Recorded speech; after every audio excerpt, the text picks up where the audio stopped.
خدا بول رہا ہے بائی ابو یحییٰ ایپیسوڈ 2۔ اسرا کی نظریں محل کے داخلی دروازے پر ٹکی ہوئی تھیں کہ فرشتے کی آواز اس کے کانوں تک آئی۔ تھوڑا سا انتظار اور کر لیجئے، اب سارے انتظار ختم ہونے کا وقت آ گیا ہے۔ اسرا نے دروازے سے نظریں ہٹا کر فرشتے سے پوچھا، اچھا اتنے میں یہ بتا دیں کہ میدان حشر میں ابھی کیا ہو رہا ہوگا؟ وہاں سزا اور جزا سنا دی گئی ہے اور لوگ گروہ در گروہ اپنی اپنی منزل تک لے جائے جا رہے ہیں۔ جنت کے 8 دروازے کھول دیے گئے ہیں اور اہل جنت حمد و تسبیح کے کلمات کے ساتھ جنت کی اپنی منزل تک پہنچائے جا رہے ہیں۔ جہنم کے 7 دروازے کھول دیے گئے ہیں اور اہل جہنم چیختے چلاتے پٹتے اور گھسیٹتے ہوئے جہنم کی طرف ہانکے جا رہے ہیں۔ اور پچھلی دنیا؟ اسرا نے سوال کیا۔ اس کے ذہن میں اپنی ماضی کی زندگی کے تمام نقوش تیر رہے تھے۔ پچھلی دنیا اپنے فانی وجود اور ظلم و الم کی داستانوں کے ساتھ ہمیشہ کے لیے فنا کے گھاٹ اتار دی گئی ہے، اور نئی دنیا جسے ہمیشہ باقی رہنا ہے اپنی ہمیشہ رہ جانے والی سزا اور جزا کے ساتھ شروع ہو گئی ہے، کبھی نہ ختم ہونے کے لیے۔ اہل جہنم خدا کے غضب اور قہر کا سامنا کرنے کے لیے جہنم کے قید خانے میں مسلسل چیخ پکار میں مصروف ہیں، اور اہل جنت اپنی جنت میں خدا کی مہمانی اور اس کی نعمتوں کا لطف لے رہے ہیں، آپ کی طرح اور وقار کی طرح۔ اسرا نے بے اختیار کہا، ہاں مگر اس جنت میں آپ سے متعلق اور لوگ بھی ہیں۔ انہی اہل جنت میں نبی آخر الزماں کی امت کا ایک اور فرد بھی ہے جس کی زندگی خدا کی بندگی اور بندگی کی دعوت میں گزری تھی۔ یہ فرد ان لوگوں میں سے تھا جنہوں نے غفلت اور معصیت کے اندھیروں میں قرآن کریم کو اپنی روشنی بنایا اور پھر اس روشنی سے ایک عالم کو روشناس کروایا۔ ایک ایسے دور میں جب قرآن مجید ایک اجنبی کتاب تھا، ان لوگوں نے اس کتاب کو اپنی زندگی بنا لیا۔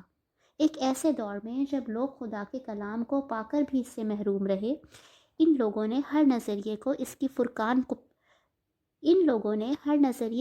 فرقان پر پرکھا اور ہر عمل کو اس کی میزان پر تولا۔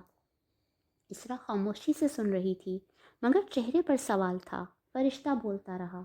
انہوں نے جان لیا تھا کہ قرآن مجید خدائے ذوالجلال کا کلام محفوظ ہے، وہ نبی آخر الزماں کی چھوڑی ہوئی سب سے مستند میراث ہے، وہ مذہبی لٹریچر میں موجود سب سے بڑی ہدایت ہے جو تمام انبیاء کی دعوت کا نچوڑ ہے، وہ جنت کے خزانے کی خبر دینے والا نقشہ بھی ہے اور اس تک پہنچانے والا راستہ بھی۔ آپ کس کی بات کر رہے ہیں؟ یہ اوصاف تو میرے شوہر وقار کے ہیں۔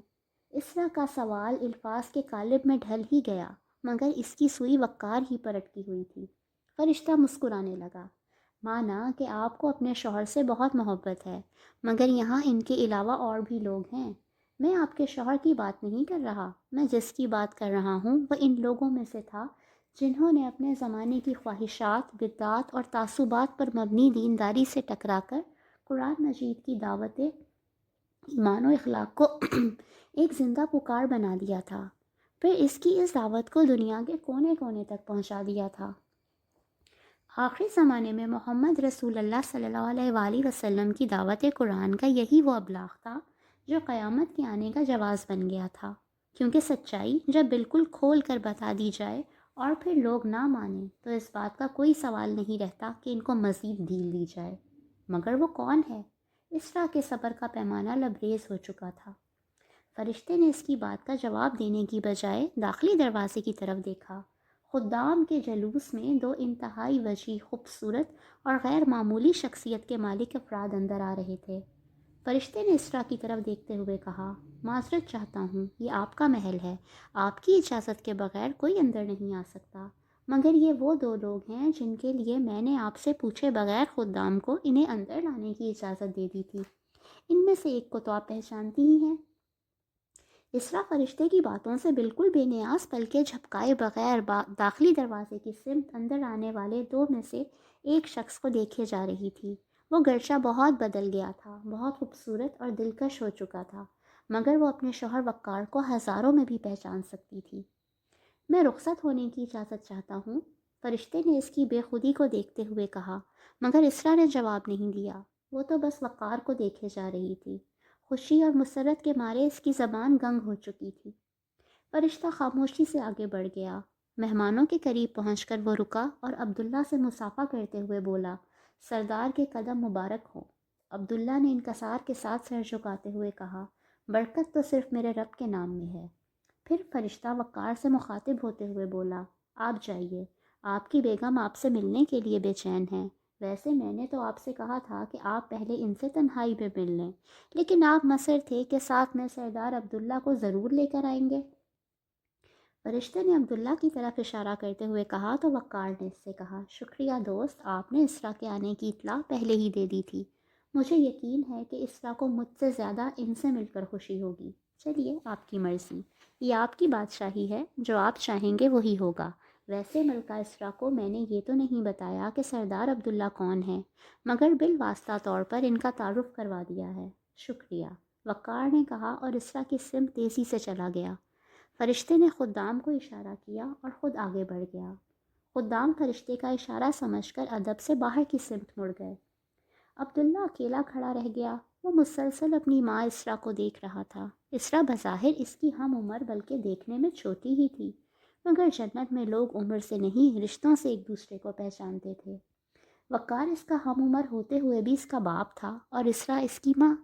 اس کے دل میں ان کے لیے وہی سارے جذبات تھے جو کسی بیٹے کے دل میں اپنے ماں باپ کے لیے ہو سکتے ہیں، اور اس نے تو ساری زندگی میں پہلی دفعہ اپنی ماں کو دیکھا تھا۔ اس لفظ میں جو مٹھاس اور جو محبت تھی وہ دور کھڑا اس کو محسوس کر رہا تھا۔ اس کی آنکھوں سے آنسو بہہ رہے تھے۔ اس نے مامتا کے لمس کو چھوئے بغیر محسوس کر لیا تھا۔ اسی اثنا میں وقار چلتا ہوا اسرا کے پاس پہنچ گیا۔ اسرا جو ابھی تک مسلسل وقار کو دیکھ رہی تھی، اس کے قریب پہنچنے پر اسے چھوڑ کر عبداللہ کو دیکھنے لگی۔ اس موقع پر ایک اجنبی کا یہاں موجود ہونا اسے بالکل اچھا نہیں لگا تھا۔ اسے سمجھ میں نہیں آ رہا تھا کہ وقار کے آنے پر خوشی کا اظہار کرے یا اس اجنبی کے یہاں ہونے پر ناراض ہو۔ وقار نے اس کے احساسات کو محسوس کر لیا۔ اسرا، اس سے ناراض نہ ہوں، اس کی کوئی غلطی نہیں، اسے میں لے کر آیا ہوں۔ اسرا نے وقار کی طرف رخ کرتے ہوئے اس سے پوچھا، یہ کون ہے اور آپ اسے اس وقت یہاں کیوں لے کر آئے ہیں؟ یہ وہی ہے جس کا تعارف تمہارے پاس موجود فرشتے نے تھوڑی دیر قبل کرایا ہے۔ اسرا کے ذہن میں فرشتے کی ساری باتیں تازہ ہو گئیں جو اس نے تھوڑی دیر پہلے کی تھیں۔ فرشتے نے جس ہستی کا تعارف کرایا تھا وہ یقیناً کوئی بڑی ہستی تھی۔ آنے والا واقعتاً بہت بڑا آدمی لگ رہا تھا، مگر وہ اس سے ملنے کیوں آیا ہے؟ اس کے جاننے والوں میں ایسا کوئی نہیں تھا۔ اہل جنت کی شکلیں بہت خوبصورت ہو چکی تھی، مگر ایسا نہیں تھا کہ لوگ ایک دوسرے کو پہچانتے نہیں تھے۔ پچھلی دنیا میں لوگ جس سے واقف تھے وہ اس کو یہاں بآسانی پہچان لیتے تھے، مگر یہ ایک شخص اس کے لیے بالکل اجنبی تھا۔ اجنبی تھا تو وہ وقار کے ساتھ کیوں آیا تھا؟ اسرا کو کچھ سمجھ نہیں آ رہا تھا۔ اسرا نے عبداللہ کو دوبارہ غور سے دیکھا، مگر اس کی آنکھوں میں شناسائی کی کوئی رمق پیدا نہ ہوئی۔ عبداللہ اپنی جگہ پر کھڑا اسرا ہی کو دیکھے جا رہا تھا۔ وقار نے اسے قریب آنے کا اشارہ کیا۔ وہ آہستہ آہستہ چلتے ہوئے اس کے قریب آیا۔ قریب آنے پر اسرا نے دیکھا کہ وہ رو رہا تھا۔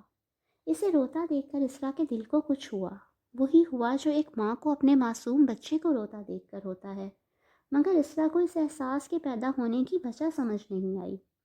اسرا کے کانوں میں وقار کی آواز آئی، اسرا، میں نے سوچا تھا کہ جنت میں تمہارے آنے پر تمہیں ایسا تحفہ دوں گا جو تمہیں ہمیشہ یاد رہے گا۔ یہ تمہارا تحفہ ہے۔ ویسے تو یہ ایک بہت اونچے درجے کا جنتی ہے، لیکن یہ ہمیشہ تم سے چھوٹا رہے گا، حتیٰ کہ تم اس کے کان بھی کھینچ سکتی ہو، اس لیے کہ یہ تمہارا اپنا بیٹا عبداللہ ہے۔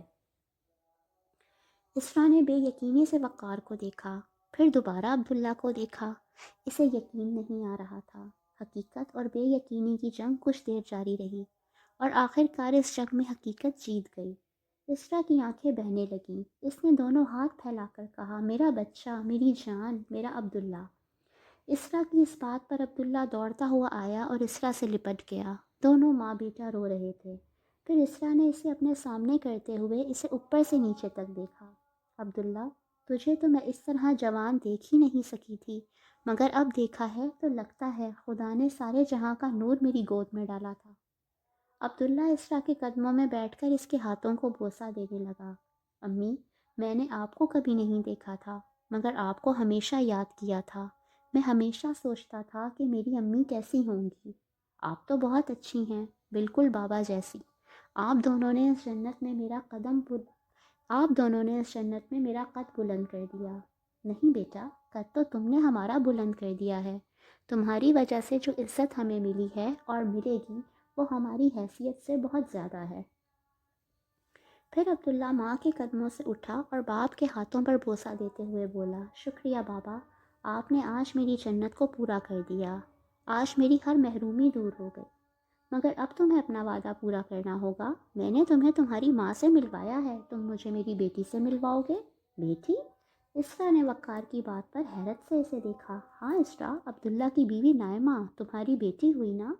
عبداللہ نے اسرا کی طرف رخ کرتے ہوئے کہا، امی میں کل ہی آپ کو اپنے گھر بلاتا ہوں، آپ نائمہ سے مل کر بہت خوش ہوں گی، اس لیے بھی کہ آپ سے ملنا باعث مسرت ہوگا۔ کیوں نہیں بیٹا، اسرا نے بڑے شوق سے کہا، مجھے اس سے مل کر سب سے زیادہ خوشی ہوگی۔ اچھا اب میں چلتا ہوں بابا، نائمہ کو آپ لوگوں کے بارے میں بتانا ہے۔ بیٹا رکو تو صحیح، اسرا اسے روکنا چاہ رہی تھی، مگر عبداللہ نے اجازت لیتے ہوئے کہا، امی اب ساری باتیں کل ہوں گی، اللہ حافظ۔ یہ کہتے ہوئے اس نے ادب سے سر جھکایا اور باہر کی سمت چلا گیا۔ نائمہ، عبداللہ نے آواز دی تو نائمہ نے پلٹ کر دیکھا۔ اس لیے عبداللہ کی اس طرح اچانک آمد غیر متوقع تھی۔ یہ دونوں گرچہ میاں بیوی تھے مگر الگ الگ اپنے گھروں میں رہا کرتے تھے۔ جنت میں ہر شخص کو اپنا الگ گھر ملا تھا۔ وہ ماضی کی دنیا تھی جب بیویاں شوہروں کے گھروں میں رہا کرتی تھیں اور شوہر پر ان کی تمام مالی ذمہ داریاں ہوا کرتی تھیں۔ یہاں تو ہر شخص نے اپنا بدلہ خود پایا تھا، اس لیے میاں بیوی ساتھ نہیں رہا کرتے تھے، البتہ جب ملنا چاہتے اور جہاں ملنا چاہتے تھے مل لیا کرتے تھے، کبھی ایک کے گھر، کبھی دوسرے کے گھر، اور کبھی ان حسین سیرگاہوں میں جو زمین و آسمان میں ہر جگہ بے شمار پھیلی ہوئی تھی۔ اس وقت عبداللہ نائمہ کے محل میں آیا تھا۔ اس نے آتے ہی نائمہ کے خدام کو منع کر دیا تھا کہ نائمہ کو اس کی آمد کی اطلاع نہ دی جائے۔ وہ اسے سرپرائز دینا چاہتا تھا، اور واقعی اس طرح اچانک عبداللہ کا آنا اس کے لیے خوشگوار سرپرائز تھا۔ آپ کب آئے؟ مجھے چھوڑو، یہ بتاؤ کہ تم کن خیالوں میں کھوئی ہوئی ہو؟ عبداللہ نے دور سے دیکھ لیا تھا کہ نائمہ نہ جانے کن خیالوں میں گم تھی۔ عبداللہ، مجھے جنت میں آئے ہوئے زیادہ وقت نہیں ہوا، میں روز حشر کے اثرات سے باہر نہیں نکل پا رہی۔ انسانیت نے اپنی غفلت کا جو انجام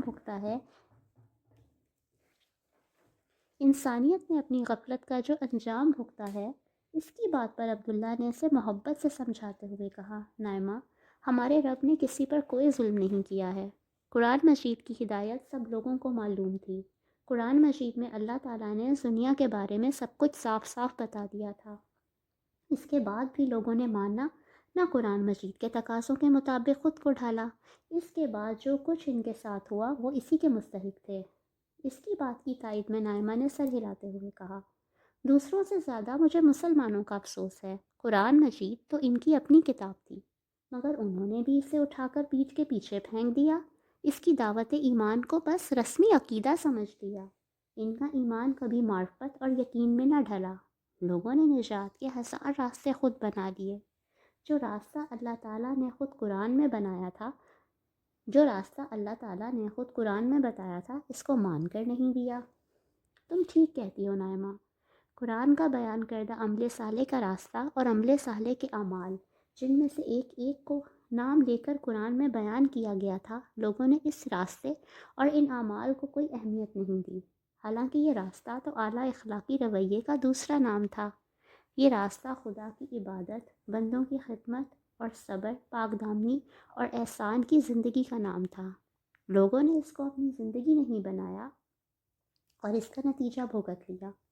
پھر اس نے ایک مثبت رخ نائمہ کو دکھاتے ہوئے کہا، مگر تم یہ تو دیکھو کہ سب لوگ تو ایسے نہیں تھے نا۔ تم ان لوگوں کے بارے میں سوچو جنہوں نے قرآن مجید کی دعوت کو اپنی زندگی اور اپنا کردار بنا لیا، اور ایسے بے گنتی لوگ تمہیں یہاں جنت میں ملیں گے۔ تم لوگوں سے ملنا شروع کرو، پھر سب کچھ ٹھیک ہو جائے گا۔ آپ ٹھیک کہتے ہیں، مگر آپ یوں اچانک آ گئے، بتا کر آتے تو میں آپ کی راہ میں تارے بچھوا دیتی اور آپ کا استقبال کرتی۔ نائمہ نے بہت محبت سے مسکراتے ہوئے عبداللہ سے کہا، تارے ضرور بچھانا، مگر کل، کیونکہ کل میں تمہیں دو ایسے لوگوں سے ملوا رہا ہوں جن کے بارے میں سن کر تم واقعی خوش ہو جاؤ گی۔ نائمہ نے عبداللہ کی بات پر حیرت سے پوچھا، کون ہیں وہ لوگ؟ کون ہیں وہ؟ تمہارے ساس سسر اور میرے والدین؟ ارے کل آپ نے تو مجھے پہلے ان کے بارے میں نہیں کچھ بتایا۔ میں بھی آج ہی ان سے ملا ہوں اور وہ شدت سے تم سے ملنا چاہتے ہیں۔ کل وہ میرے گھر آ رہے ہیں تم سے ملنے کے لیے، تو پھر میں ان سے آج ہی ان کے لیے تمام شروع کر دیتی ہوں۔ میں پچھلی دنیا میں تو ان سے نہیں ملی، مگر چاہتی ہوں کہ آج جب وہ مجھے دیکھیں تو مان جائیں کہ آپ کا انتخاب زبردست تھا، بلکہ ایسا کریں کہ آپ ان کو میرے محل لے آئیں۔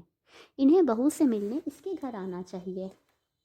عبداللہ اس کی بات کے آخری حصے کو نظر انداز کرتے ہوئے بولا، تم پہلے بھی لاجواب تھی، یہاں بھی لاجواب ہو۔ عبداللہ کی بات بالکل درست تھی۔ نائمہ گرچہ دنیا میں بھی ایک خوش شکل خاتون تھی، مگر جنت کی اس دنیا میں اللہ تعالیٰ نے اسے بدل کر کچھ سے کچھ کر دیا تھا۔ اس کی شکل، قد و قامت، رنگ و روپ اور شخصیت کا ہر پہلو اتنا غیر معمولی ہو چکا تھا کہ اسے دیکھنا ہی عبداللہ کے لیے ایک عظیم نعمت تھی۔ عبداللہ کی بات پر نائمہ کچھ شرما سی گئی۔ اسے شرماتا دیکھ کر عبداللہ کے چہرے پر مسکراہٹ پھیل گئی۔ وہ محبت آمیز انداز میں اسے دیکھتے ہوئے گویا ہوا، پتہ ہے تم ساتھ ہوتی ہو تو کسی اور منظر کو دیکھنا بھی ایک گناہ بن جاتا ہے۔ آپ بھی نا بات بدلنے کے ماہر ہیں۔ میں کہہ رہی ہوں کہ آپ ان کو میرے محل لائیں۔ چلو جیسے تمہاری خوشی۔ عبداللہ فوراً مان گیا۔ نائمہ کے چہرے پر خوشی بکھر گئی۔ اسرا اور وقار نائمہ کے گھر کی طرف روانہ ہو چکے تھے۔ اسرا بہت خوش تھی۔ جنت میں آنے کے بعد ہر لمحہ اس کے لیے ایک نیا اور منفرد تجربہ لے کر آتا تھا۔ نائمہ کے گھر کا یہ سفر بھی ایسا ہی ایک تجربہ تھا۔ اسرا کو سمجھ میں نہیں آیا تھا کہ وہ کس قسم کی سواری پر بیٹھے ہوئے تھے، مگر اسے جو نظر آ رہا تھا وہ یہ تھا کہ یہ بظاہر ایک بہت بڑے بحری جہاز جیسا تھا جو سمندر کی بجائے خلا میں تیر رہا تھا۔ تیرنے کا لفظ اس لیے موزوں تھا کہ اس کے چلنے سے کسی قسم کی آواز یا شور نہیں پیدا ہو رہا تھا۔ وہ دونوں اس کے عرصے پر اطمینان کے ساتھ بیٹھے ہوئے تھے۔ ان کے ہر طرف بے قرار خلا بکھرا ہوا تھا جس نے سیاہی کی محیط چادر اوڑھ رکھی تھی، مگر اس چادر میں جڑے اربوں خربوں جگمگ جگمگ کرتے ستاروں نے اس منظر کو بیک وقت نظر نواز اور دل نواز بنا رکھا تھا۔ ان کے راستے کی ہر منزل پر روشنی اور رنگ اور نور اور ظلمت کا عجیب امتزاج تھا۔ کہیں ستاروں کی کثرت سیاہ پس منظر پر دودیا روشنی بکھیر رہی تھی، کہیں اندھیروں کی قبا پر دمکتے تاروں کی چمکتی روشنی اور جگمگاہٹ نگاہوں کو خیرہ کر رہی تھی۔ کہیں روشنی سفید رنگ کی تھی، کہیں ہر رنگ کی تھی، کہیں جامد تھی، کہیں مسلسل حرکت میں تھی، کہیں ایک ہی منظر بناتی تھی اور کہیں ہزار ہا زاویے تصاویر اور مناظر خلا کے کینوس پر بکھیر کر خود بکھر جاتی تھی۔ ان سارے مناظر میں اتنا حسن تھا جو الفاظ کی گرفت میں نہیں آ سکتا تھا۔ وقار آپ دیکھ رہے ہیں یہ کتنا خوبصورت راستہ ہے۔ جنت کا ہر راستہ اتنا ہی خوبصورت ہوتا ہے۔ پتہ ہے وقار، جب سے جنت میں آئی ہوں سب کچھ بدل گیا ہے۔ پچھلی دنیا اور اس دنیا میں اتنا فرق ہے کہ سمجھ میں نہیں آتا کہ خدا کی صنائی کی کیسے داد دوں۔ باہر کی دنیا کو تو چھوڑیں، خود میرے اندر اتنی تبدیلی آ گئی ہے کہ کچھ حد نہیں۔ جنت میں آنے کے بعد جب میں چلتی ہوں اور پسینہ آتا ہے تو جسم سے بو آنے کی بجائے پورا وجود مہک اٹھتا ہے۔ کچھ کھاؤں تو منہ کی صفائی کی ضرورت پیش آنے کی بجائے ہر طرفہ ایک نئی خوشبو منہ میں پیدا ہو جاتی ہے۔ مجھے اب غسل کی ضرورت رہی ہے نہ طہارت کی، پسینہ رہا ہے نہ بدبو آتی ہے، نہ کسی اور طرح کی نجاست ہی رہی ہے۔ میں جب چاہتی ہوں بالوں اور آنکھوں کا رنگ بدل جاتا ہے، میں جو چاہتی ہوں مل جاتا ہے، جو سوچتی ہوں ہو جاتا ہے۔ مزاج کا عالم یہ ہے کہ بوریت محسوس ہوتی ہے، نہ کسی چیز سے بیزار ہوتی ہوں، تھکتی ہوں نہ نڈھال ہوتی ہوں، ہر وقت انتہائی فریش رہتی ہوں، ہر وقت خوش رہتی ہوں۔ یہ جنت کیسی عجیب جگہ ہے۔ وقار اس کی بات پر ہنسنے لگا۔ جنت خدا کے انعام کی جگہ ہے، یہاں ہر جگہ اس کا فضل ہے، اور ابھی تو اس فضل کا آغاز ہے۔ یہ جنت خدا کی بنائی ہوئی جگہ ہے، یہ خدا کی بے پناہ طاقت کا اظہار ہے۔ تم جانتی ہو ہم اس وقت کتنی دور جا رہے ہیں؟ نہیں تو پچھلی دنیا کی تیز رفتار ترین سواری یعنی راکٹ میں بھی یہ سفر لاکھوں برس میں طے ہوتا، لیکن ہم یہ سفر تھوڑی ہی دیر میں پورا کر لیں گے، اور اس وقت ہمیں محسوس بھی نہیں ہو رہا کہ ہم حرکت کر رہے ہیں۔ واقعی؟ اسرا نے ارد گرد دیکھتے ہوئے کہا۔ مجھے تو ہر طرف خاموشی محسوس ہوتی ہے، لگ ہی نہیں رہا کہ ہم حرکت کر رہے ہیں۔ لیکن اب ہمارا سفر ختم ہو رہا ہے، وقار نے ایک روشنی کو دیکھتے ہوئے کہا جو مسلسل بڑی ہوتی جا رہی تھی کیونکہ وہ اس کے قریب پہنچ رہے تھے۔ وقار نے روشنی کی سمت دیکھتے ہوئے کہا، یہ تمہاری بہو کا گھر ہے۔ چلیں جی، پھر انشاءاللہ نیکسٹ ایپیسوڈ میں ملاقات ہوتی ہے، تب تک اپنا خیال رکھیے گا۔ اللہ